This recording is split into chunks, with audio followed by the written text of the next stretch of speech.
میرے نزدیک دنیا کا سب سے حسین جذبہ ایک آسمانی تحفہ جو عظیم دلوں کو عطا کیا جاتا ہے، جو امر ہے، جو لافانی ہے، وہ محبت ہے۔ محبت کے شہر کا کوئی ایگزیکٹ ڈور نہیں ہوتا۔ اس شہر میں جو ایک بار داخل ہو جاتا ہے وہ مدفون بھی یہی ہوتا ہے۔ بقول بانو قدسیہ آپا کے، محبت کھلے پنجرے میں اپنی مرضی سے آنکھیں بند کر کے پڑے رہنے کا نام ہے۔ لیکن اب مارکیٹ میں ہر چیز چائنا کی آ گئی ہے۔ جو دیر پا نہیں، دنیا کا چلن بدل گیا، لوگ محبت کو بھی چیزوں کی طرح ریپلیس کرنے لگے ہیں۔ میں آپ سبھی دوستوں سے پوچھتا ہوں، کیا زندگی آگے بڑھ جانے کا نام ہے؟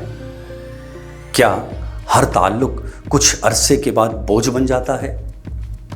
کیا محبت واقعی پرانی جوتی کی طرح گھسیٹنی پڑتی ہے، یا ساری عمر قیمتی تاج کی طرح فخر سے سر پر پہنی جاتی ہے؟ میرا سوال آپ سبھی دوستوں سے ہے، اپنے جواب سے ضرور آگاہ کیجیے گا۔ سلامت رہیں اور دعاؤں میں یاد رکھیں۔ اللہ حافظ۔